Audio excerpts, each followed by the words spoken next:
শিরোপার স্বপ্ন বাঁচিয়ে রাখতে কোয়ার্টার ফাইনালে ডু অর ডাই ম্যাচে মাঠে নামতে চলেছে ব্রাজিল। এবার তাদের প্রতিপক্ষ উরুগুয়ে, যারা এবারের কোপা আমেরিকায় অপ্রতিরোধ্য ও অপরাজিত একটি দল। চলতি কোপা আমেরিকায় টানা 3 জয়ে সি গ্রুপে C1 হয়ে গ্রুপ চ্যাম্পিয়ন হিসাবে কোয়ার্টার ফাইনালে যায় উরুগুয়ে। ওদিকে ডি গ্রুপে D2 হয়ে রানার্স আপ দল হিসাবে কোয়ার্টার ফাইনালে উঠে ব্রাজিল।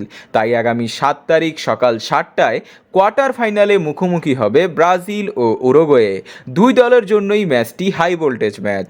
আজকের এই ভিডিওতে আপনারা দেখতে চলেছেন কোয়ার্টার ফাইনালে উরুগুয়েকে হারাতে কেমন একাদশ নিয়ে মাঠে নামছে ব্রাজিল ও উরুগুয়ের হেড টু হেডে সর্বশেষ 5 ম্যাচে 4টি ম্যাচ জিতে ব্রাজিল ও 1টি জিতে উরুগুয়ে।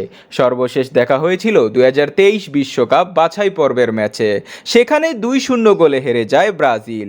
এবারের কোপা আমেরিকায় নিজেদের চিরচেনা ছন্দে পাওয়া যাচ্ছে না ব্রাজিলকে। তাদের ফর্ম ও পারফরমেন্সের অবস্থা নাজেহাল। তারা ছোট বড় সব দলের সাথেই আশানুরূপ খেলা দিতে পারছে না। আবার শেষ 2 ম্যাচে পরপর হলুদ কার্ড খাওয়ার কারণে এই ম্যাচে ব্রাজিলের সুপারস্টার ভিনিসিয়াস জুনিয়রও থাকছে না।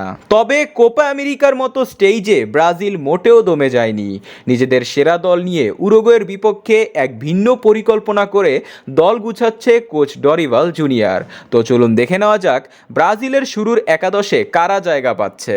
সর্বপ্রথম গোলকিপার হিসাবে দলে থাকবেন ব্রাজিলের বিশ্বস্ত ও সফল গোলকিপার অ্যালিসন বেকার। বিশেষ করে এই ম্যাচে তার দায়িত্ব থাকবে বেশি। এরপর ডিফেন্স লাইনের দিকে তাকালে চলতি কোপা আমেরিকায় ব্রাজিলের ডিফেন্সে কোনো দুর্বলতা খুঁজে পাওয়া যায়নি। মোটামুটি শক্তিশালী ডিফেন্স তাদের রয়েছে, কেননা চলমান কোপা আমেরিকায় এখনও পর্যন্ত তারা মাত্র 2টি গোল হজম করেছে। তাই বরাবরের মতোই এই ম্যাচে ডিফেন্স ভাগে দেখা যাবে আর্সেনাল ক্লাবের ডিফেন্ডার গাব্রিয়াল মেগালেস, থাকবে অভিজ্ঞ পিএসজি কাপ্তান মার্কুইনিয়স ও রিয়াল মাদ্রিদের দেয়াল অ্যাডার মিলিটাও। রাইট ব্যাক হিসাবে তাদের সতীর্থ হবেন জুভেন্টাসের দ্রুতগতির ডিফেন্ডার ডানিলো। উরুগুয়ের স্ট্রাইকারদের গোল করতে হলে আগে এই 4 জনকে টপকাতে হবে, যা উরুগুয়ের জন্য রীতিমতো চ্যালেঞ্জিং। এরপর মাঝমাঠ কাঁপানোর জন্য থাকবে 23 বছর বয়সী জোয়াও গোমেস, ব্রুনো গুইমারেস ও লুকাস পাকুয়েতা। এই সেরা 3 মিডফিল্ডার গোটা মাঝমাঠ কাঁপানোর সামর্থ্য রাখে। তাই উরুগুয়ের বিপক্ষে মাঝমাঠ কাঁপানোর জন্য এই 3 জনই যথেষ্ট। সর্বশেষ ফরওয়ার্ড ও স্ট্রাইকার হিসাবে থাকবেন রিয়াল মাদ্রিদের পোস্টার বয় খ্যাত রদ্রিগো। তার সাথে থাকবেন রাফিনা। চমক দিয়ে দলে জায়গা পেতে পারেন এনরিক, কারণ ভিনিসিয়াস জুনিয়র এই ম্যাচে খেলবেন না। তাই এই 3 জন নিজেদের দিনে যে কোনো বিপক্ষ দলের জন্য এক অন্য আতঙ্কের নাম। তো বন্ধুরা, ব্রাজিল কি পারবে উরুগুয়েকে হারাতে? কমেন্টে জানান।